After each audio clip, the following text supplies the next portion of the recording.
On today's video, the Chiefs beat the Broncos 34-28 in Mile High. Is Spags on the hot seat? Is Isaiah Pacheco being held back by the coaches? Where's Travis Kelce been the past few weeks? And did Mahomes throw away his MVP trophy to the Broncos 3 times? We're going to talk about it. All right, Mike, let's kick this thing off talking about Steve Spagnuolo being on the hot seat. A lot of Chiefs Kingdom thinks that Spags should be, and I think the defense was terrible today. But if you listen to what Andy Reid had to say in this clip coming up, he thinks a lot differently. Just our defense. I thought our defense played hard, tremendous today, with the exception of, a couple of the interceptions there. The defense was in a bad position, but short field. But I thought overall they really played hard and aggressive. So I tend to lean more with Andy Reid here and away from the rest of Chiefs Kingdom that thinks that Spags should be on the hot seat, that the defense was awful today. What did you think about the performance? Yeah, I don't think the defense was horrible. I don't think they were atrocious. Everybody was talking about how they thought Twitter was in a buzz, talking about how we've led up so many points to Denver. We did do that. Denver does suck at scoring points. We did give up 28 points, but there's many factors that went into that. If you look at it, our first few possessions, it was punt after punt after punt. The first 5 possessions that Denver had ended with punt, pick 6, and punt. So, I mean, the defense came out firing on all cylinders as opposed to the offense, who got stuck up in the red zone twice, had to kick field goals, and then finally scored a couple touchdowns. But then after that, it kind of went downhill from there. Right. So I don't feel like the defense played bad. If you're up 27-0 pitching a shutout, Denver started scoring when the offense started sputtering. When we started throwing picks, Mahomes threw back-to-back picks, put them on a short field, and allowed the defense to give up the points. I know the defense, they should always stop this offense apparently, but it's the NFL. Teams are going to score, especially when you had a phantom PI call on McDuffie on that play with Jerry Jeudy. He totally got his head around. I don't know what they're talking about there, but I think that shouldn't have been called. It was bad. They did let up a lot of, third and long, second and longs. We tend to do that a lot. We give a lot of room on the boundaries. We never tend to do that. Our linebackers give up a lot of coverage there on those kind of plays. All those mid routes always go, they always convert those on us. That's what I've noticed. This team, if they have one struggle as a defense, it's getting off the field on third down. Even when it's not third down, we tend to struggle with those mid-range passes around the 10-yard mark. It seems to always be a soft spot in that defense somewhere in there. I don't know if that's scheme or what it is, but that's one thing I've noticed big time with that. And I think that's why they give up so many third downs. Right. The defensive line actually got after Russ today. They had 6 sacks. We ended up having 2 interceptions. We returned one of those for the pick 6, Willie Gay. That was a heck of a play. I'd say the biggest problem with a Spags play call would have come in the third quarter when he tried an all-out blitz from the right side and Russ went right over the top of it, and Marlon Mack ended up taking it like 50, 60 yards to the house on that little screen pass. That was probably the worst play call of the day, in my opinion. I didn't feel like you had to send so many people and blitzers at Russell Wilson all day. I felt like that allowed Russ to kind of hit some open passes here and there. I felt like that maybe have been the thing. I thought our front four was actually getting after Russ a little bit. You really didn't need to keep sending blitz after blitz. I thought that might have been, one of the struggles I've seen. But overall, I don't think Spags has done a bad job this year. He's had a lot of rookies. This was not the greatest game, but I wouldn't say they were an all-out failure today. I give the defense probably a solid B to a B minus. I really do think play calling and the offensive struggles kind of helped the defense look worse than they were. And I think it's a little unfair to say that Spags should be fired or he should be on the hot seat. I'm not in that camp. I mean, when you're giving the other team extra possessions after those interceptions, I mean, like you said, man, it's the NFL. Even if the Denver Broncos suck, they're still an NFL team. Jerry Jeudy's a good receiver, and he had a fire under his butt today. He was over it. So, I mean, he came out and destroyed after he lost his mind there for a little bit. He should have been kicked out of the game for bumping the referee. He checked an NFL official.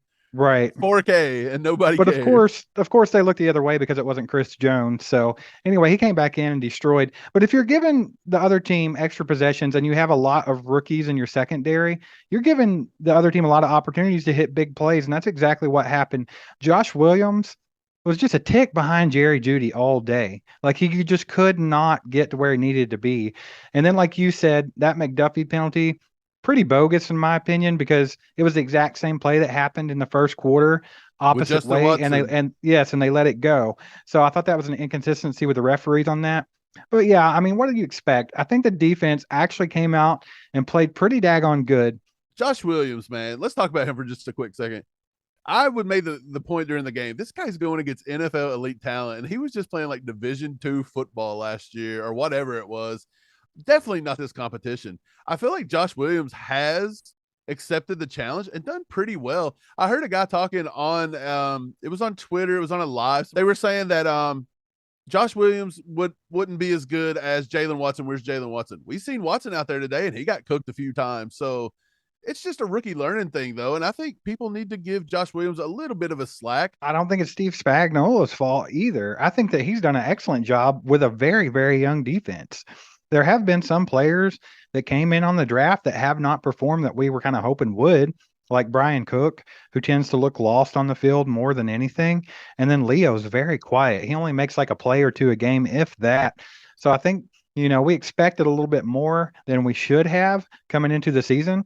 But I mean, all in all, there are times this defense is hard to watch, but there are also times when they look really good. And I think that Spags has done a fairly good job with what he's been given. Speaking of hard to watch, it's hard for me not to see Isaiah Pacheco on the field more often. I feel like the coaches are totally taking him out of the game at crucial moments.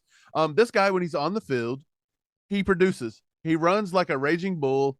He's always picking up the first down. He's finding the holes. He's looking more comfortable. But I feel like in key situations, they take him out of the game. They take him out of crucial spots. We've seen a third down, little handoff to Burton that we all knew was coming. Everybody's seen it 1,000 times. And why not just give the ball to Pacheco right there and let him hit the hole? Why not let Burton be the lead blocker if you're going to put him in the game? I have no idea. But what do you think about Pacheco, man? He runs hard and everything. Do you feel like the coaches are holding this kid back from being an elite like star in the NFL? Honestly, I do. I think that they are holding him back. I don't think it's intentional, like, hey, we don't want Pacheco to get this, but I think it's just poor play calling, poor decision making by Eric Bieniemy and Andy Reid. That's all there is to it. Because, like you said, on those third and shorts, we have a running back in here that is full of energy, just running over people. Plus, the energy is contagious, so you got to keep that in mind. If we had more of that and it's contagious, the rest of the team gets pumped. But he's averaging 5.4 yards per carry this game. And you're not giving him the ball on third and shorts. You're not giving him the ball in the red zone. You're putting Jerick McKinnon in the red zone. It don't make a whole lot of sense to me. And I think they are kind of hindering the production that he could put out, because if they would use him properly, I believe that he could be a over 100-yard rusher a game and have a touchdown a game. But instead, you're looking at, 13 carries for 70 yards or something like that instead, and him not getting in the end zone when he could just be tearing teams up. And plus, it would keep us from punting the ball so much. It would keep us from turning the ball over on stupid little plays that they try to come up with on 3rd and 1. Just be safe, give him the ball, let him do what he does, and it would be much better and much more productive. Yeah, 13 carries for a guy that runs as hard and as well as Pacheco does it's asinine. I don't know another word for it. Andy and Eric, I don't know who's calling the plays. I don't even care at this point who's calling the plays. Whoever it is, get it together and fix it. You've got to let these guys get in a rhythm and do what they do. All of this Patrick Mahomes dinking and dunking and the behind the lines, we'll go screening on 1st down and 15 and this and that. It's like there's a time and a place. The first couple drives, we were just chunking the ball down, the field at will, and then we get in the red zone and we stall out. We've been doing that so much lately. It's not even funny. Again, we don't have Kadarius Toney. We don't have Miko Hardman. That may be something to do with it. Yeah, so we're not trying to take away anything from Jerick McKinnon having a monster game today. The guy carried the ball 6 times for 22 yards, so he did not look that good in the rushing game. But he had 7 receptions for 112 yards and 2 touchdowns. So he was definitely getting yards after the catch on those little passes from Patrick Mahomes. So good job by Jerick McKinnon. We're not trying to take anything away from him by saying that Pacheco should get more opportunities. But to be quite honest about it, I think, like you said, the word is asinine. Pacheco should be getting the ball in these situations in the red zone and on those 3rd and 1s. I don't think that Jerick McKinnon should be in the game. You haven't noticed over the past few weeks, it feels like something's missing within this offense. And if you think it's Big Yeti, you would be 100% correct on that. Where has Travis Kelce been? He's putting up today 70-some yards receiving. not the worst thing ever, but this is definitely not what we thought we should get from Travis Kelce being Chiefs Kingdom. And we see this guy week in, week out. He's a lot better than that. We're expecting 100-yard games. We're expecting touchdowns, multiple touchdowns. They're taking him out of the game plan. And I feel like that's really hurting Mahomes to a certain degree because he relies on him. But what do you think's going on with Travis Kelce, man? Like, where's he been? Are we just being too hard on him? Do we expect too much from him? I believe that's part of it. But it is kind of hard to see Travis Kelce not be producing and not be in that security blanket for Mahomes. It definitely makes the offense run a little slower and be a little more stagnant. But I think there's a couple things going on here. First of all, there were rumors that Kelce was sick. So if that's the case and he was sick during last week's game and he's still trying to get over, if he had that flu that everybody else has had, I mean, he's probably still feeling the effects. Maybe that can have something to do with it. But I think more of what it is that Cincinnati game plan to stop Kelce. And I think that the Broncos did as well. And they're both pretty good defenses. So, if the coaches think if we can just stop Travis Kelce, we can hinder this Chiefs offense and not let them do what they do to everybody, like the Chargers per se. The Chargers always let Travis Kelce beat them. So maybe that's just the angle they're taking, and they are taking Kelce out of the game, which there's not much he can do about that. But if you look at his stats today, he had 4 receptions for 71 yards. I think the long was actually 38 yards or something like that. So half of his production came in 1 reception, and all of it came pretty early in the game. You didn't really see much from him down the stretch. So honest to answer your question, I don't really know. It's been pretty quiet the last 2 weeks, but he's not been bad. I would say by normal tight end standards, he's had 2 good weeks, decent weeks. But by Travis Kelce standards, it's just a tick under where he should be. Yeah, well, we do know they were in Colorado. They were way above sea level. I think it's over 5,000 feet.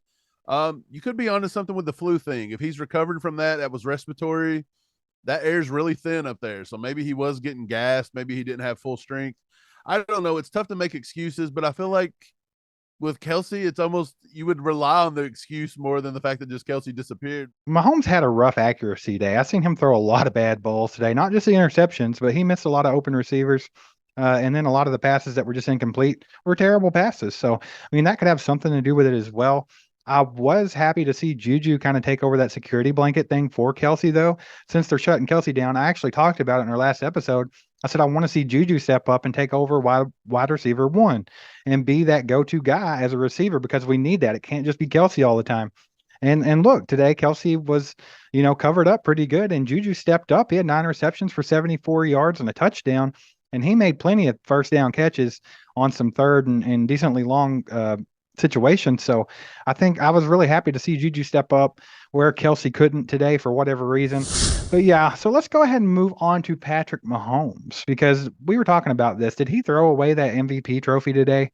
I mean, all those interceptions, man, if you take those out, stat-wise looks great. Any other quarterback in the league would say they had an awesome day, but you can't just throw away the ball 3 times and then blame the defense, have everybody blaming the defense. Patrick Mahomes even tweeted out that he appreciates his team for picking him up today. So, I mean, he knows. So what do you think's going on with Mahomes? And do you think that he's kind of out of this MVP race at the moment? Yeah, I think he's out of it right now. A lot of people would say that's crazy to think. I don't. He's wearing Chiefs colors. Again, we know how they've got Patrick Mahomes fatigue and Chiefs fatigue throughout the league. They're just looking to anoint someone else as, whether it's Joe Burrow, now it's Jalen Hurts. I feel like Jalen Hurts is probably in the driver's seat at this point. He also doesn't throw the ball enough to probably end up throwing that many picks for the rest of the season because he's a running back in, a quarterback position. But yeah, I do think I think I even tweeted during the game. I was like, is Mahomes trying to throw this? Does he have a Vegas bet on Jalen Hurts as MVP? But yeah, it was a rough game to watch. Again, like you said, Mahomes will do something great, and then Mahomes has flashes within, a blink of an eye where he just looks lost somehow. Yeah. Or he's always just trying to make the easy play. The easy play on some of those today where he threw picks was to just throw the ball away and live to play another down.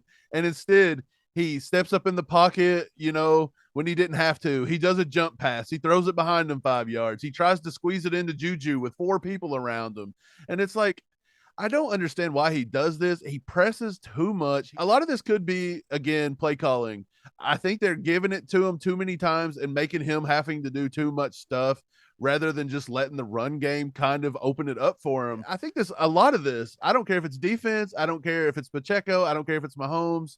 A lot of this is coming down to just, I think, arrogance and failures in the coaching staff, to be honest. Well, I think how I described it today was as good as Patrick Mahomes can be and great and maybe the best ever to do it. His low is just as bad as his high. Like when he plays bad, he is bad. And you've seen both of it today in the same game. Like it's almost like bipolar. But Mahomes tends to make some really, really bad throws at times and bad decisions. And honestly, I think what it is he gets too much pressure put on him by the play calling, like you were saying. If they would just use Pacheco the way we were talking about earlier and really run the ball up the gut and quit trying these stupid delayed handoffs and RPOs. I want to get the RPOs away from Patrick. That's one less thing that he needs to worry about is trying to read if he should hand the ball off or pass before he even makes his reads on the receivers. That's another reason why the offensive line gets a bad rep because they're having to block for 5 to 6 seconds, where the rest of the league they're only blocking for 3. Um, so you're always looking at stuff like that. But I think if they could just run the ball effectively, which we know they can, we've seen it today, we've seen it last week, we've seen it the week before.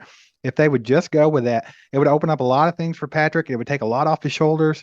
And I think that he would be better and not try to press because I think he gets in these situations where he feels like he has to make something happen because the play calling's got him on another 3rd and long. So he's got to make that jump pass and try to squeeze it between 3 people or just something stupid. And I don't think it's fair to him. Now you do see him execute on that sometimes, like the play with Jerick McKinnon today. That was one of the craziest plays that we've seen in a long time. Ironically, we do better at 3rd and long than we do 3rd and short. I don't know why that is. But that's play calling. It's just play calling. That's all it is. If I could wrap this game up in a nutshell today, it was hard to watch. It was stupid. They had a bye week laid out before them. They were up 27-0, and then boom, somehow this team and this coaching staff and this play calling can always make the simple look like the impossible. They do this week in, week out. We can't put a team away. We're never allowed to just relax and watch a nice football game. We always have to have the blood pressure through the roof.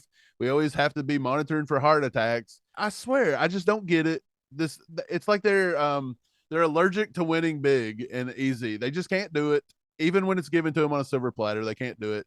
But yeah, a win is a win, but at some point you got to feel a little bit of worry coming on because you cannot take this into playoff football. We're going to be a one and done real quick. Well, I think people are missing the point here because they want to say, hey, it's the defense's fault that this game was close and the defense has just been so bad lately. And then you have the other side of the spectrum that's like, hey, the offense is not producing the way they should.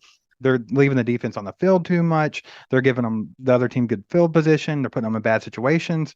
But I think the point that everybody's missing here is all of that is because of coaching. And that is kind of scary getting this late in the season and you have Andy Reid as a head coach and you're seeing such poor decisions from the coaches. I don't like that.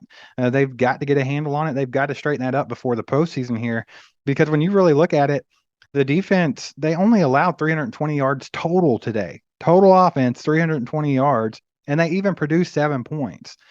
And then you look at the offensive side of the ball, they put up 21 points on a pretty good defense, one of the top in the league. So, I mean, I don't think the team played terrible aside the turnovers. But like we said, I think that pressure comes on Mahomes for him to force things sometimes because of bad play calling and poor coaching decisions. I think that's the main problem that we're seeing in the last few weeks. And you know, a lot of people might disagree with me, but I think it's fairly obvious that coaching decisions, play calling, things like that, that is our problem right now. And I think that Reid will get a handle on it before the postseason. Well, look, you know the coaching staff is in trouble when the best coach today was Dave Tobe, and all he had to not do was put Sky Moore back as a punt returner, and he did that. He let Justin Watson do it, and Dave Tobe out-coached everybody on the coaching staff today. Congratulations, that's all it took. And this coaching staff has to get better. We love Andy Reid here. Like, we love Big Red. But at some point, I don't know what it is. We always talk about the play calling. Is it Bieniemy? Is it Andy Reid? I think they both do it together. something has to be fixed. We've seen this all the way back in last year against Cincinnati. We've seen it come up multiple times this year. We've seen it today all across the board. Dave Tobe has struggled all year. Spags honestly has been one of the better coaches we've had on this team with all those rookies on that defense. And our defense is starting to regress, or so it looks that way. But I don't know if it's so much regression as in our offense and our play calling and our coaching as in general, like we just said today, is causing all this to come together. It's a perfect storm of incompetence, basically. But yeah, man, a win's a win, I guess. We'll go on. We did beat Denver again. 14 straight. 14 straight. And if you go on Wikipedia right now and look at the owner of the Denver Broncos, it actually says the Kansas City Chiefs, which makes a whole lot of sense. I'm not sure who would have got on there and done that, Mike, but yeah, that's what it says on there. But overall, it's not all doom and gloom. We were pretty upset at the Bengals game last week. If they would have lost today, we've been pretty upset as well. But they did get the dub, and that's all that matters. We're still in good position. Maybe to get that one seed if Buffalo drops a game. If the Dolphins beat the Chargers, the game that's going on right now as we record this, we wrap up the AFC West. So it's hard to be mad at this team right now, but I do think there's some coaching decisions that need to get under control, and they need to get a rein on some of this stuff and tighten this team up and get them some confidence before we go into the postseason. So with that being said, Lance, the Spoken on Twitter, if you go check him out, he had some good views today. He was a little hot during the game, but you can hear a lot of what he has to say about the current state of the Chiefs in this part 2 of the video that we did talking to him about all that good stuff. Check that video out right now. Hit the like button, subscribe, hit the bell, and we'll catch you guys tomorrow with some more on this game and a lot of other stuff. Peace. There goes a sight from my soul.